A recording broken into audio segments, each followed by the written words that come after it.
Tujuan fraksi-fraksi terhadap rancangan undang-undang tentang anggaran pendapatan dan belanja negara tahun anggaran 2026. Apakah dapat disetujui untuk disahkan menjadi undang-undang? Selama APBN 2026 akhirnya diketok, angkanya bikin mata melotot, 3.842 triliun rupiah.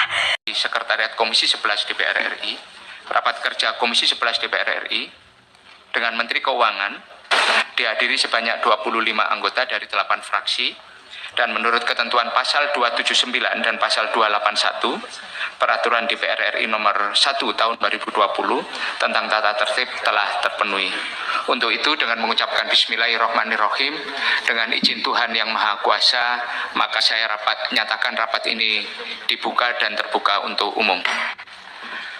Hadirin yang saya hormati, mengawali rapat kerja hari ini, mari kita panjatkan puji syukur kehadirat Allah Subhanahu wa Ta'ala, Tuhan Yang Maha Kuasa, atas segala rahmat serta hidayahnya.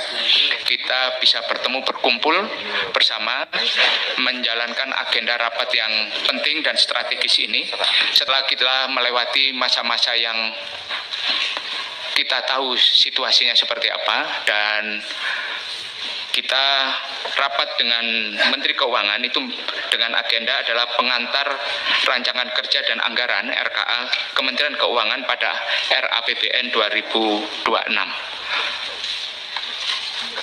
Kita hari ini Bapak Ibu sekalian, kita pimpinan dan anggota, kita bertemu dengan Menteri Keuangan yang baru saja dilantik oleh Bapak Presiden 2 hari yang lalu.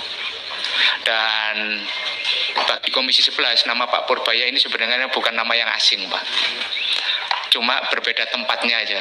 Sudah lama menjadi mitra kerja Komisi 11. Dahulu sebelumnya beliau bermitra kita sebagai Ketua Lembaga Penjamin Simpanan.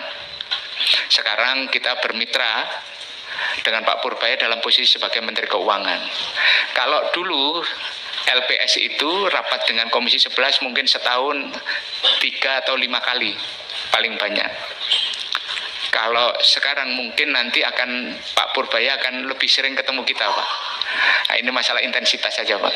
Nah, hari ini kita mengawali dalam sebuah agenda rapat mengenai RAKL-nya Kementerian Keuangan, dan di APBN 2026 program kebijakan fiskal yang direncanakan yaitu ada 1 program kebijakan fiskal, kemudian ada program pengelolaan penerimaan negara, 3 program pengelolaan belanja negara, 4 program pengelolaan perbendaharaan kekayaan negara dan risiko, 5 program dukungan manajemen.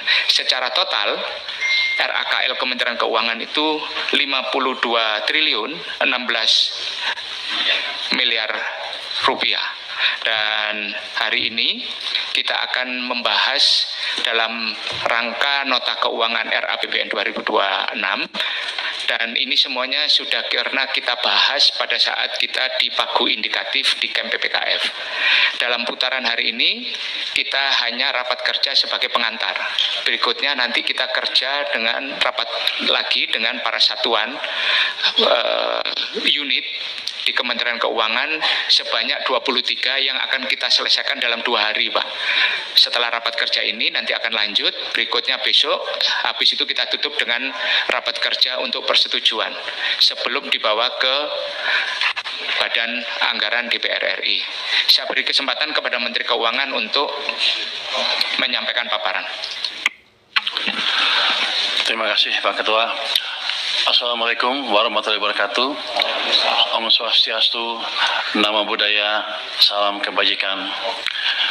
Yang terhormat pimpinan Komisi 11 dan anggota Komisi 11 DPR RI, kami akan menyampaikan paparan rencana kerja dan anggaran Kementerian Keuangan Pagu Anggaran tahun anggaran 2026. Ini Pak, kunjungan saya yang pertama sebagai Menteri Keuangan, betul Pak. Biasanya sebagai LPS. Kalau waktu ketua LPS saya katanya ngomongnya kayak agak koboi, sekarang nggak boleh saya baru merasakan dampaknya, rupanya beda. Jadi sekarang saya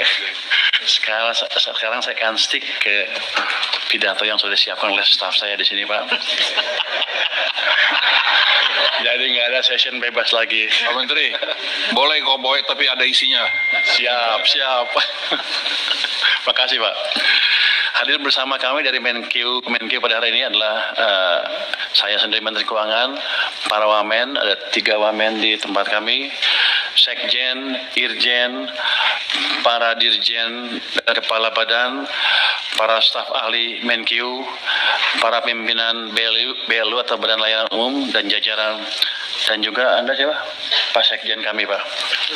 Jadi dia suka protes kalau nggak disebut namanya Pak, harus khusus katanya.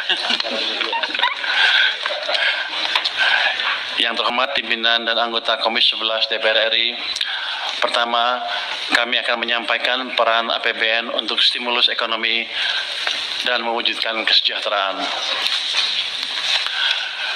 Yang terhormat pimpinan dan anggota Komisi 11 DPR RI, sebagai negara dengan sistem ekonomi terbuka yang selalu kita cermati dan kita pantau adalah dinamika perekonomian global dan dampak rambatannya kepada ekonomi domestik. Saat ini tekanan terhadap perekonomian global mulai sedikit mereda, namun risiko ketidakpastian tetap perlu diwaspadai. Ketidakpastian global utamanya dipengaruhi oleh perang dagang, konflik geopolitik yang memanas, ancaman keamanan global di mana negara-negara berlomba memperkuat cyber dan nuklir yang jika tidak dikelola dengan bijak akan menjadi masalah serius di kemudian hari. Hal ini meningkatkan fragmentasi dan proteksionisme yang mengganggu rantai pasok sehingga meningkatkan volatilitas harga komoditas, tekanan terhadap suku bunga, dan nilai tukar. Ini semua terus kita antisipasi dan mitigasi semaksimal mungkin. Meskipun tarif tinggi dari Amerika Serikat diberlakukan terhadap berbagai negara, sejumlah negara masih menunjukkan resiliensi dari sisi pertumbuhan ekonomi. Hal ini terlihat ketika kebijakan tarif diumumkan pada bulan April, aktivitas perdagangan dan produksi tetap berlanjut. Indonesia dari sisi perekonomian domestik juga menunjukkan adanya resiliensi terhadap tekanan ketidakpastian global, berada di kelompok negara-negara yang resilient. Meskipun demikian, kewaspadaan tetap diperlukan untuk mengantisipasi dampak lanjutan dari dinamika eksternal tersebut. Resiliensi ekonomi hingga triwulan kedua tahun ini diperkirakan berlanjut dengan pertumbuhan lebih tinggi tahun depan. IMF pada rilis Juli 2025 memproyeksikan pertumbuhan global lebih optimis dengan tumbuh 3% year on year di tahun 2025. Ini naik sebesar 0,2 percentage point dari prediksi sebelumnya dan naik 0,1 percentage point ke 3,1% pada tahun 2026.